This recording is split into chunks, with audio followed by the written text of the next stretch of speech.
이번 이야기는 투시에 주게 다 틈새 속으로.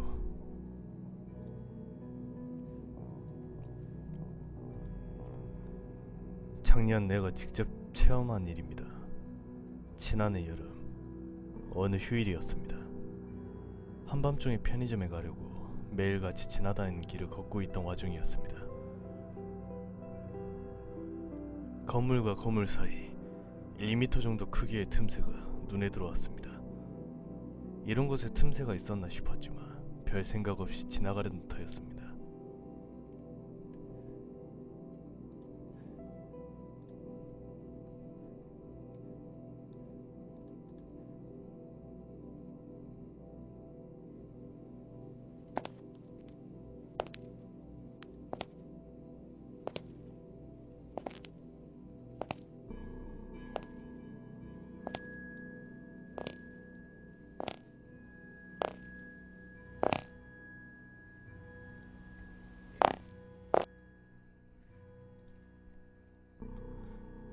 뒤에서 빠른 걸음으로 또각또각 하는 하이힐 소리가 들려왔습니다.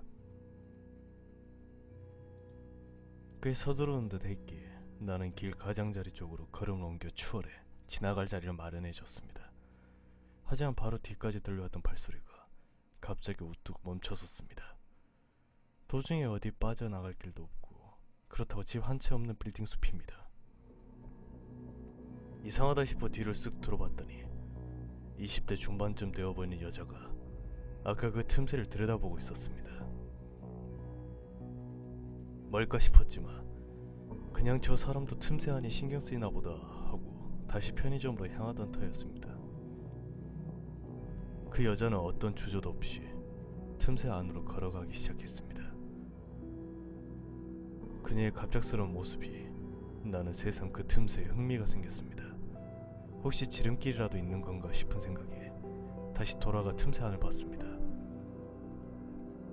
하지만 안은 그저 깜깜하고 아무것도 보이지 않았습니다. 저 멀리까지 칠흑 같은 어둠만이 계속되고 있었습니다. 그뿐 아니라 금방 전 여기로 들어섰던 여자의 모습조차 보이지 않았습니다. 나는 조금 기분이 나빠져서 나중에 날이 밝으면 한번 다시 와보자 하는 생각만 하고 그대로 가던 길을 갔습니다. 다음날 친구와 만날 약속이 있던 나는 귀환 가는 길이라 역으로 향하던 와중에 어제 그 틈새를 확인해 보기로 했습니다. 어젯밤의 기억을 의지해 찾아보니 분명히 어제와 똑같은 곳에 틈새가 있었습니다. 아직 약속 시간까지는 여유가 있었기에 일단 그 틈새 안을 살펴봤습니다. 하지만 이상하게도 틈새 안의 입구에서 고작 2m 떨어진 곳에 콘크리트 벽이 있어서 앞으로 지나갈 수가 없는 구조였습니다. 벽에 혹시 문이라도 붙어있나 싶었지만 아무리 봐도 그런 건 없었습니다. 나는 내가 착각한 거라고 생각하고 친구를 만나기 위해 약속 장소로 향했습니다. 그리고 그날 밤 친구들과 헤어져 집으로 돌아가고 있자니 저 앞쪽에서 10살 정도 되어 보이는 아이가 벽을 보고 서 있었습니다. 시간은 막차가 끊길랑 말락했을 때였으니 새벽 1시를 넘을 무렵이었을 것입니다. 이런 시간에 웬 아이인가 싶었지만 어차피 생각 없는 부모가 데리고 나왔을 거란 생각을 하며 그렇게 좀 걷고 있었습니다. 근데 갑자기 그 아이가 벽 속으로 걸어 들어갔습니다. 그 순간 나는 깨달았습니다. 아이가 들어간 것은 오늘 낮에 봤던 그 틈새였던 것입니다. 서둘러 아이가 있던 곳까지 달려가자 역시나 낮에 봤던 그곳이었습니다.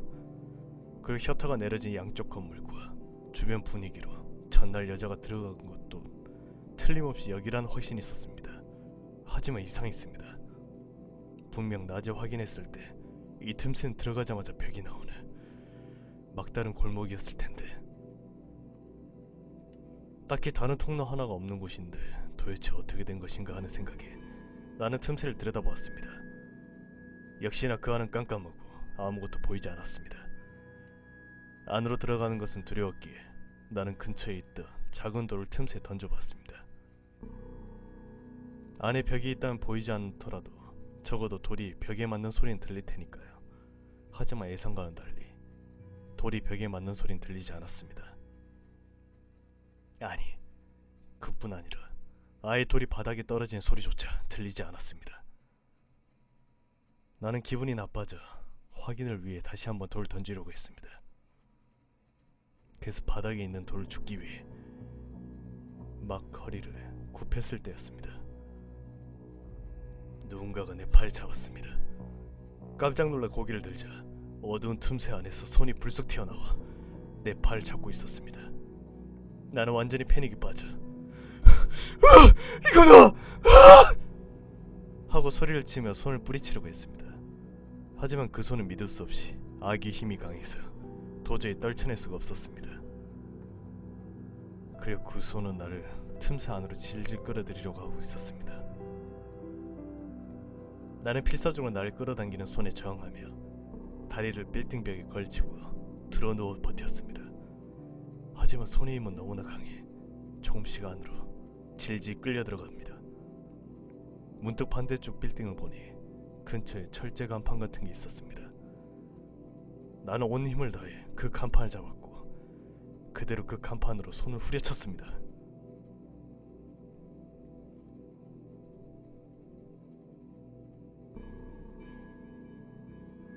팔이 떨어지지 않을까 하는 생각에 한 일이었지만 눈앞에 일어난 것은 전혀 예상 외의 일이었습니다. 간판이 얇고 날카로웠던 탓에 간판에 맞은 팔이 그대로 잘려나간 것이었습니다. 갑자기 끌어당기는 힘이 사라진 탓에 나는 그대로 도로 반대편까지 대굴대굴 굴러갔습니다. 하지만 팔에서 잘려나왔음에도 불구하고 손은 여전히 강한 힘으로 내 팔을 잡고 있었습니다. 나는 미친듯이 옆에 있는 가로등에 나를 잡고 있는 손을 마구 내리쳤습니다. 내 팔도 부딪혀서 아팠지만 그런 걸 신경 쓸 겨를이 없었습니다. 10번 정도 부딪혔을 무렵 우두둑하고 뼈가 부러지는 소리가 나더니 손이 떨어져 저 멀리 날아갔습니다. 나는 그대로 뒤도 돌아보지 않고 거기서 도망쳤습니다. 나중이 되어 냉정히 생각해보고서야 느낀 것이었지만 이상한 일이었습니다. 내 팔에서 떨어진 손을 그대로 두고 도망쳤는데도 사람의 손이 떨어져 있었다는 이야기는 전혀 들은 적이 없었습니다. 그뿐 아니라 팔에서 손이 잘려나갔을 때도 피나 한 방울도 나지 않았습니다. 그 후 나는 밤중에 그 길을 다니지 않습니다. 낮이라면 괜찮지만 더 이상 밤중에 그 길을 지나갈 용기가 없었습니다. 결국 그 틈새는 무엇이었는지 여자와 아이는 어떻게 된 것인지 저는 전혀 모릅니다. 뭐 하나 알 수 없는 일이었지만 그럼에도 내가 작년에 실제로 겪은 일이었습니다.